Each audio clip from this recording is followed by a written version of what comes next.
Hello, Tony, your deck architect here, back on my channel once more with another deck profile. Now, Burst of Destiny has been known for several things. On one hand, it introduced two meta-impacting archetypes in the Sword Soul and the Flowendurese. On the other, it also includes several powerful standalone cards in Destiny Hero Destroyer Phoenix Enforcer, King of the Heavenly Prison, and Small World. And we'll cover both of these in time. But today's deck profile will have us explore the third notable aspect of this set in its legacy support. Yes, Burst of Destiny introduced several amazing legacy options, predominantly for decks released in Genesis Impactors, one of which we'll be looking at today. Returning to bring Magic back into this boring format, ladies and gentlemen, join me as we take another look at the Magistus. Now, the last time I covered Magistus, it was during their initial release in Genesis Impactors almost a year ago. In their primordial state, I demonstrated that the deck was perfectly capable of performing a plethora of different plays with just their 4 core members. Possessing inherent ties to the spellcaster typing while still enforcing a unique equip-based strategy, the Magistus could seamlessly perform all 4 extra deck summons to put out boards of various disruptions from a myriad of sources. And logically, that would sound like something capable of meta contention. But in the years since, Magistus have had no real impact on the meta outside of some of its members seeing fringe play in other archetypes. And I chalk that up to the deck lacking real identity. While the deck definitely has a unique and flexible playstyle, nowhere in its own plays does it ever want to end on anything that utilizes that playstyle. In fact, most end boards ended on common meta threats like Borreload Savage Dragon or Toadally Awesome, things that other decks could already put out. As a result, there rarely was ever a reason to play a slower strategy in our Magistus over a faster one in something like Dragon Link. Until now. In the years since, the Magistus have received several powerful new tools aimed to push a more in-theme game plan. No longer satisfied with just ending on basic threats, the deck is now capable of leveraging its unique equipment strategy to produce a more lockdown heavy board in its new boss monster.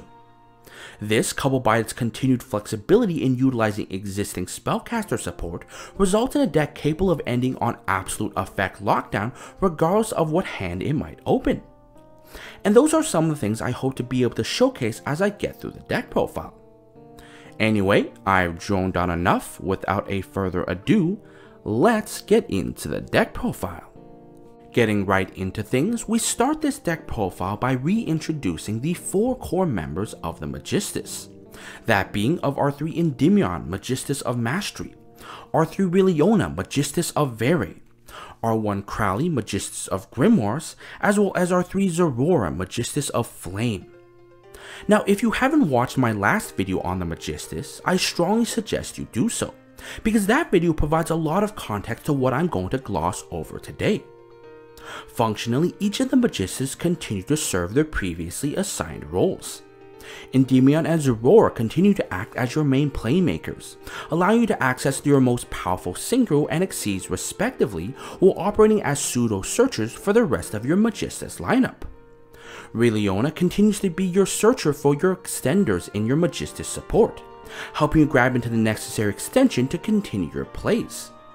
And lastly, Crowley continues to act as your basic extender for the deck, providing field presence at the cost of another spellcaster in hand to put itself onto the field for all your attribute and type specific plays. With that being said, however, each of these 4 Master Magicians have also received new roles as well that changes how they interact with each other. Zoroa, while already important, becomes the centerpiece of the deck with the introduction of the new Magistus boss monster. A boss monster who conveniently is a level 8 synchro that Zoroa was built to make. Endymion, by virtue of being a playstarter, evolves beyond just making Bahamut Sharks to now being the easiest means to access our primary Nexus playmaker in our new Magistus Xyz. And Releona and Crowley, while useful for their unique roles, gain further importance thanks to their graveyard effect. By banishing themselves from the graveyard, Crowley and Releona can equip to any Magistus monster any non-level 4 Magistus monster in your graveyard. Previously, this effect was used as a follow-up strategy in case our opponent ever broke our board, allowing us to Voltron up a Zoroa or Endymion to then combo with their effects. But with the advent of the new Magistus boss monster, these effects can now be used more proactively to help us expand the coverage of our lockdown, thus giving us further incentive to put either monster into the graveyard. Now in terms of ratios, we're still playing the 3 of Zoroa, releona, and Endymion, but you may have noticed we're only playing 1 of Crowley, and that's because Crowley's not that great. While the free body Crowley can generate can be useful, it also requires giving up another spellcaster to do so, meaning that at times the card can be dead if you have no other spellcaster to pair with it. To make matters worse, the attribute changing effect becomes a lot less imperative given our shifts in strategy from making Bahamut Sharks to making Magistus boss monsters. Thus, I ended up cutting Crowley to 1 such that he can always be a viable option to be accessed when searched, but not a brick when drawn. Moving on to our non-Magistus monsters, we have our 2 Magicalibra. Magicalibra is a monster with card characteristics that benefit the Magistus greatly. First off, it's a spellcaster, meaning that it fits right in with the Magistus spellcaster support. Secondly, it's a level 4, a magic number when it comes to making all your X deck plays. Third off, it's a water attribute, meaning that alongside an Endymion, it makes Bahamut Shark if necessary. Fourth off, speaking of Endymion, Magicalibra is a pendulum monster, meaning that it can be scaled to be destroyed by your Endymion for a free card cycle. Fifth off, it's a normal monster, meaning that it can be grabbed by an unexpected die for a free body.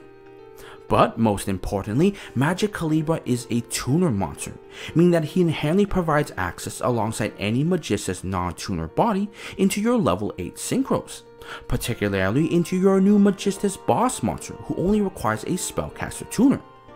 All these aspects makes Magicalibra a fantastic addition to the Magistus deck that can be utilized in various ways to facilitate a number of plays. Following Magicalibra, we have our other off-theme support in our 2 Performance Trick Clown. In our previous list of Magistus, we were already running a single copy of this card, but for this deck profile we've upped it to 2 given how usable it has been alongside any of our other Magistus monsters. The card can be special summoned off your Zoroa from your hand or grave, or pitched off of your Crowley to special summon itself from the graveyard for 2 free bodies. Likewise, releona can search into your Trimagistus the special summon clown, or into 3G to grab Crowley to then enable Trick Clown. And Endymion, by virtue of being able to search into your Crowley, indirectly sets this card up as well. All these paths culminate into you putting 3 bodies onto the field, which then allow you to access a greater array of boards that the Magistus cannot do on their own. Then, rounding off our actual played monsters, we have our 2 Gigabyte. Gigabyte is here for the simple fact that it's a level 4 water extender for spellcasters. Being able to special summon itself while you control a spellcaster, Gigabyte makes Bahamut Sharks with Endymion or cheap synchros with Zoroa.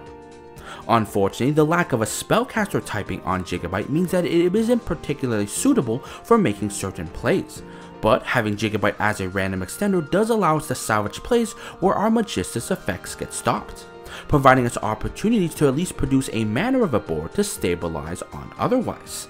Ending the monsters with our hand traps, we have our 3 Effect Veiler. On top of being basic effect negation, Veiler is also a spellcaster, which provides incidental synergy with cards like Crowley to extend with.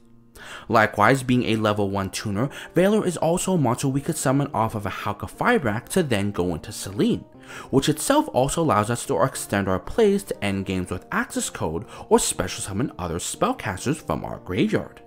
Now, while at this point I would be proceeding to the spells, I'm actually going to detour a bit to instead talk about the Magistus extra deck.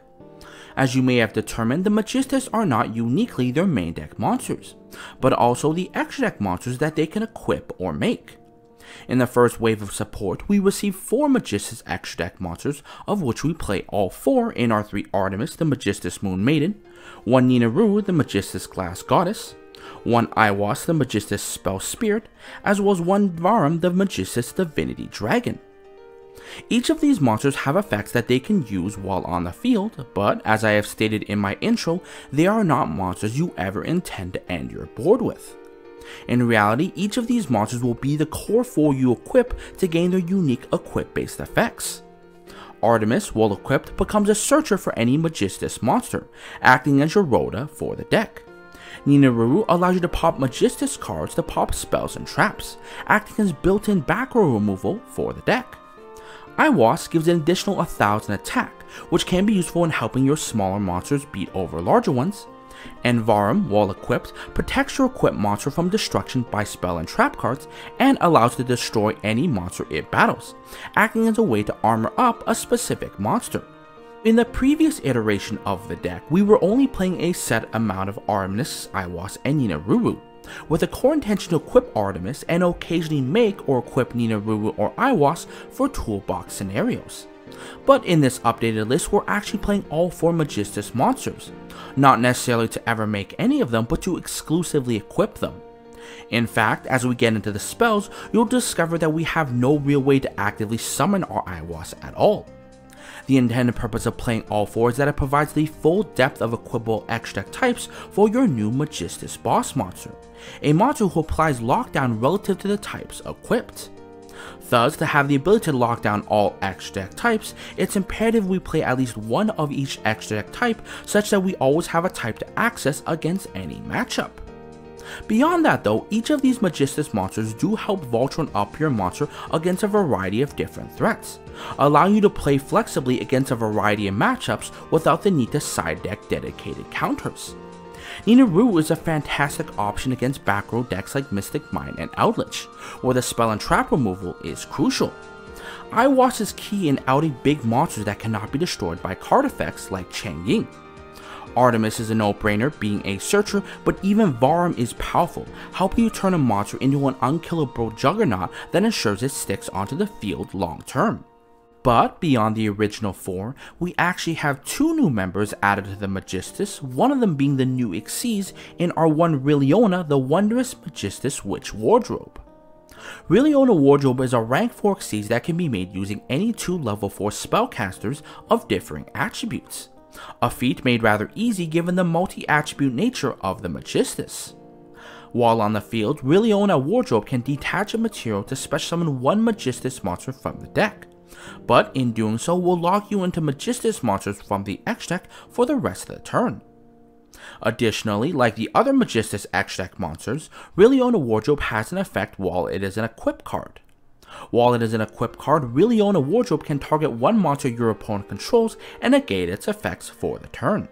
As I had hinted before, Releona Wardrobe is a Nexus Playmaker for your deck.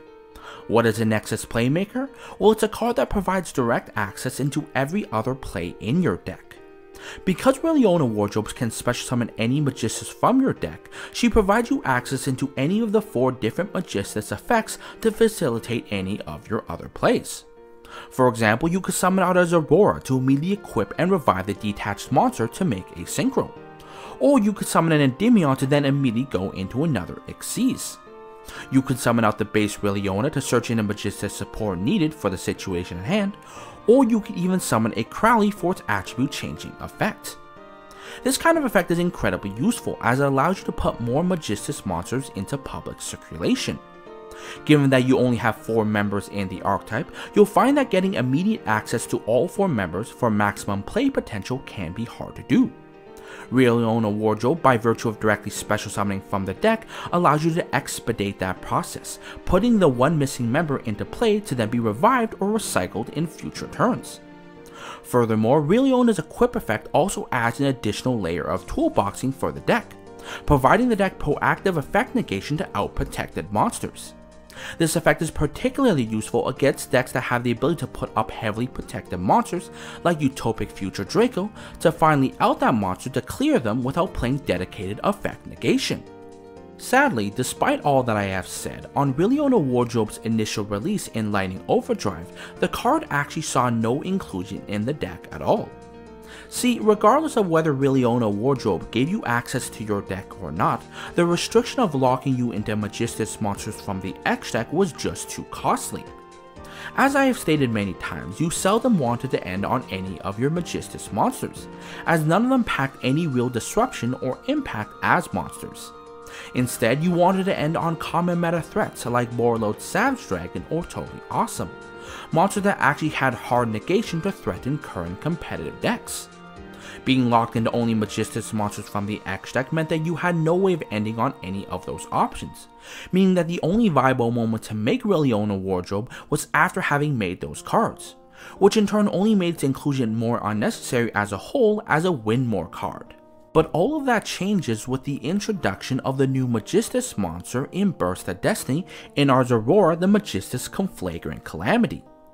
Zoroa Calamity is a level 8 synchro that only requires a spellcaster tuner and any number of non-tuners. When synchro summoned, Zoroa can equip any Magistus monster from your X deck to it. More importantly though, while on the field, Zoroa prevents your opponent from activating the effects of any monster whose extra deck card type is shared among those of a Magistus monster in the spell and trap zone. Finally, if in the graveyard, Zoroa can revive itself by destroying one Magistus card you control. Undeniably, Zoroa Calamity is an absolute house of a boss monster.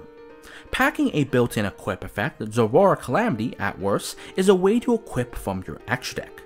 This means that, when opening hands of no Magistus monsters, but still a way to make a synchro, you can at least make Zoroa Calamity to equip an Artemis to start your plays that way. But realistically, that effect is only the cream on top of its real power, that lockdown effect.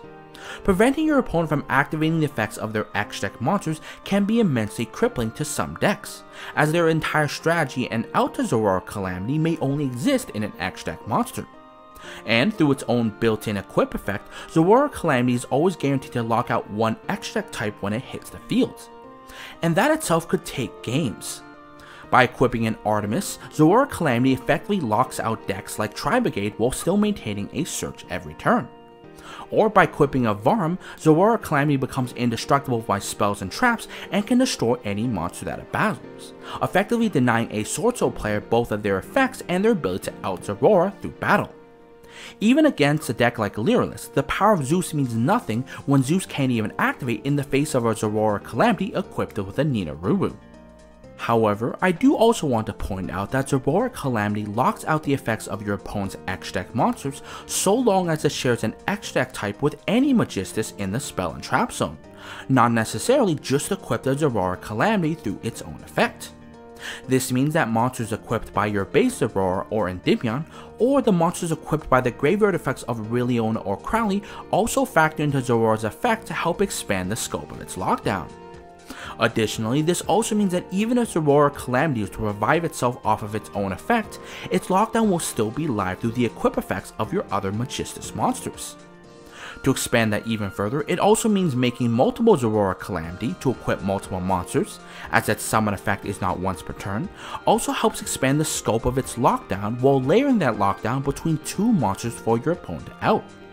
And that kind of play works fantastically under your releona wardrobe, as that now gives you a powerful endgame even while locked under the restrictions of releona that you can wreck your opponent with. Returning to our regularly scheduled format, we proceed into the spells with the 3 Magistus spells of the deck in our 3 Tri-Magistus, 2 Magistus Theurgy, as well as 2 Magistus Vitra. Like the Magistus monsters, the spells also persist in their original intended purposes. Magistus Vitra continues to be your archetypal recovery spell, allowing you to revive your Magistus monsters to make further plays with. Theurgy continues to be an additional means of equipping Magistus X-Deck monsters onto your monsters, a particularly useful effect when combined with a Releona, who can search into Theurgy to then equip Artemis to make similar plays to opening Endymion or Zoroa. Lastly, Tri-Magistus continues to operate as your core means of extension. As it turns out, only one of your monsters that you play in your Crowley actually has a built-in special summon effect. As a result, the deck can brick rather hard when you open a monster-heavy hand. It also means that your Artemis only has one viable search target in Crowley that you can directly extend and make immediate use with. Tri-Magistus alleviates both of these issues by providing you the means of special summoning these cards from your hand, either one by one with its first mode or all at once with its second mode, which makes playing 3 an absolute must. With that being said, each of these 3 spells also have new utilities thanks to the introduction of Zoroa Calamity. Vitra now has the added bonus of being able to revive Zoroa Calamity from your graveyard, to immediately apply pressure without the need to make further plays. Additionally, Vitra's protection effect now has use in protecting the Magistus equips that lock your opponent out of their effects. 3rd, by virtue of being a quick play, allows you to equip a Magistus on your opponent's turn, allowing you to reactively equip an extra deck type in response to your opponent's plays to dynamically lock them out of their effects. And Trimagistus, useful for its extension, now has further use through its battle protection effect, helping Zoroa survive battles against larger monsters to ensure it sticks around to lock your opponent down on their main phase too. With the Magistus spells now covered, we then wrap up the spells and the main deck with the remainder of our spells. We have 3 unexpected die used to summon Magic Calibra from the deck, 2 Spell Power Mastery to search into our Endymion, 1 Foolish Barrel for dumping Trick Clown or a Vitra target, 1 Call by the Grave for hand traps, 3 Forbidden Droplets as well as 1 Forbidden Chalice for effect negation, as well as 3 Pot of Prosperity. Now, Prosperity may seem odd given the extra deck focused nature of our deck, but with the new focus on our Zoroa Calamity, you'll find that you'll only be accessing a small portion of your extra deck in most games. Thus, you have the freedom to banish 3 or 6 cards from your extra deck without consequence to hopefully grab the right monster you need to ensure that you get to your intended end board. Then, wrapping up the remainder of our extra deck, we have a few generic options that the Magistus can access. We have the aforementioned Borreload Savage Dragon, who can equip an Artemis to become a single negate searcher. We have the 1 Bahamut Shark to summon out the 1 Toadally Awesome that we can make using our water options.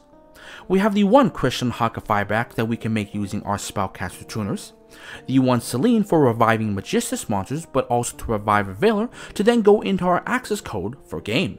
Now it's at this point that we reach the combo component of the deck profile. Now, for this combo component, I actually have 4 demonstrations. The first 3 are similar combos that you can execute whenever you open either a Zoroa, a releona, or an Endymion, and any other spellcaster, and can end on a Zoroa Calamity locking down 2 extra deck types. The 4th demonstration will be our mandated test hand, where we open a hand of 5 and try to create the best board possible.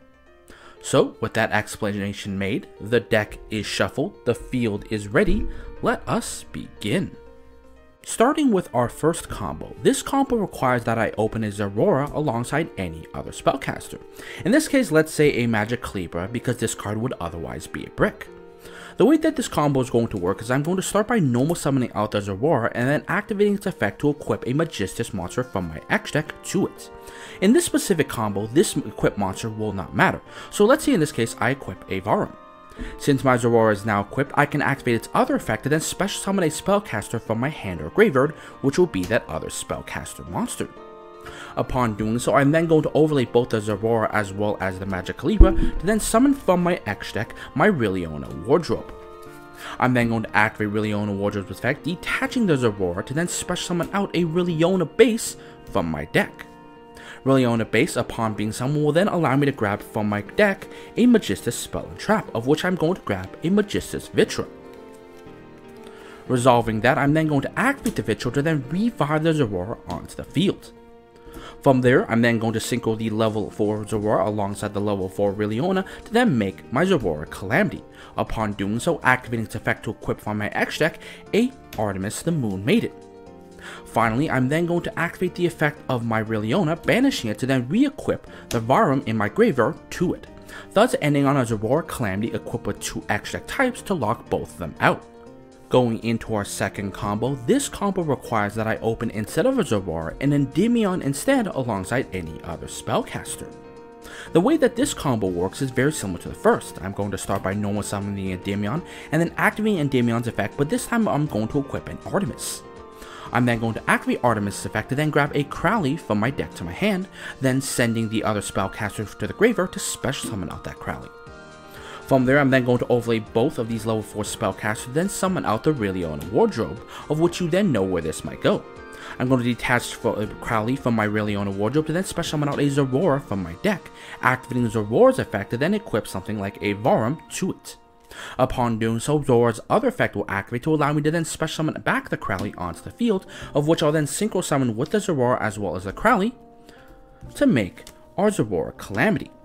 Zoroa Calamity on summon will then allow me to equip a third monster, in this case let's say a Ninaruru, before I then activate the effect of the Crowley lying in my graveyard, banishing it to then re-equip another Magistus monster from my graveyard to it, once again ending on a Zoroa Calamity, locking down 2 X-Deck types.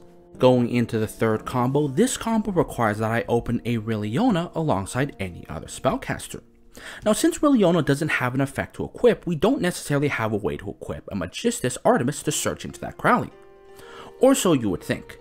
The way that this combo is going to work is I'm going to start by normal summoning the Releona, activating its effect to search for a Magistus spell and trap, in this case grabbing the Thurgy. Activating that Thurgy, I'm then going to target the Releona to then equip the Artemis that way. Now, this combo is now going to sound very similar. I'm going to activate the effect of Artemis to grab the Crowley, sending the other spellcaster in my hand to special summon out that Crowley, before overlaying the Releona and the Crowley, both as level 4 spellcasters of differing types, to summon out Releona Wardrobe. Activating Releona Wardrobe's effect, detaching any spellcaster this time, I'm then going to summon out the Zoroa, activating Zoroa's effect once again to equip another Magistus from my X-Deck, to then activate Zoroa's effect to bring back the Releona or whatever monster I detached.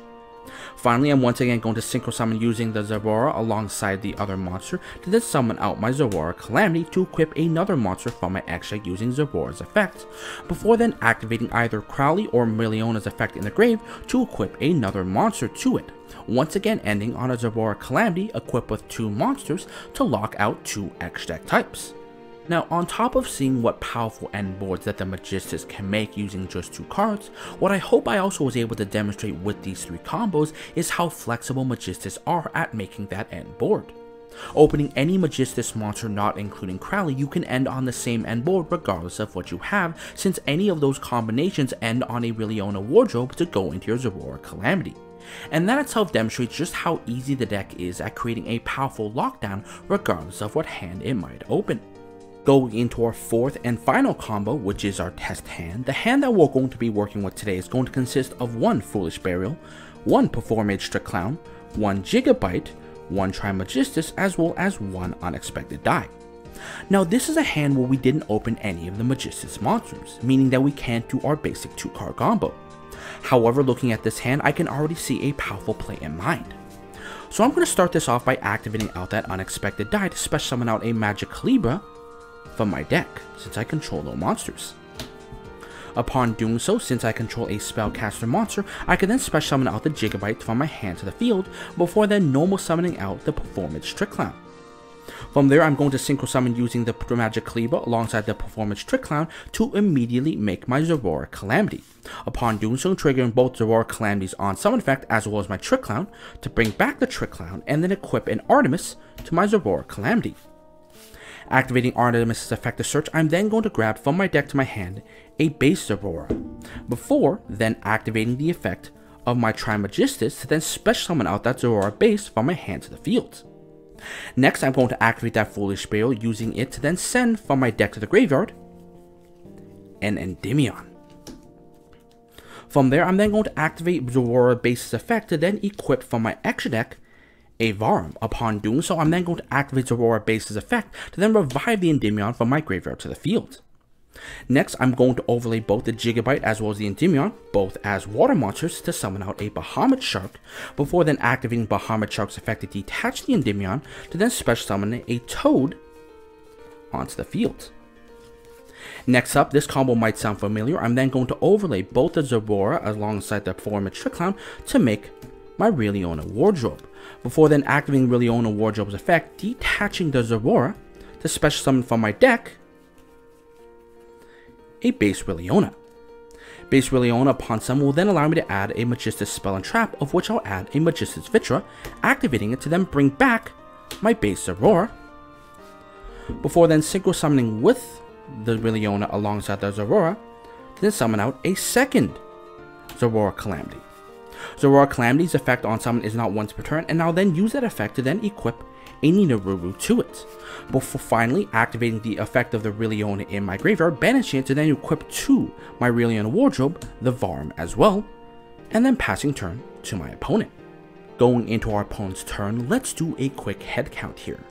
Off of a hand that opened no Magistus monsters, we were able to end on 2 Zoroa Calamities, layering the lockdown between 2 different monsters, while having 3 Magistus equipped to 3 different monsters.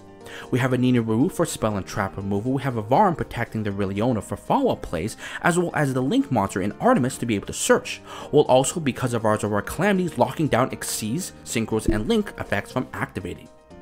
Cream on the crop of all that is we also ended up on a Toadally Awesome to prevent the negation of any of our Zoroa Calamities, as well as protect our field for maximum coverage against a majority of our opponents. And that's going to do it for our Magistus deck profile. So, do I think the deck will now be meta competitive? Absolutely not. Despite the deck's extreme flexibility to craft powerful boards, none of its available combos can be done with standalone cards, always requiring at least 2 cards to function. This means that you have less room for hand traps or flexible playmakers, and in a format with 1-card synchros and links in Sword Soul and Tri-Brigade, this also means that, mathematically, the Magistus will always be down on card advantage against those decks. And while Magistus have one of the best counters to those decks in Zoroa Calamity, that seldom is a game ender in a format rampant with droplets, dark rulers, and imperms. However, that doesn't mean that the deck isn't worth picking up. Few decks can say they have a floodgate against entire extra deck mechanics, and even fewer can say that they can produce that floodgate consistently as Magistus can. Zoroa Calamity is a card that forces players to have the out or lose, and that itself just might be enough to take entire matches. So if you're in the market for a fun tier 1.5ish deck with a great ceiling, I definitely recommend the Magistus. Regardless, this has been Tony, your deck architect with a Magistus deck profile. I hope you enjoyed it, and I will see you guys next time.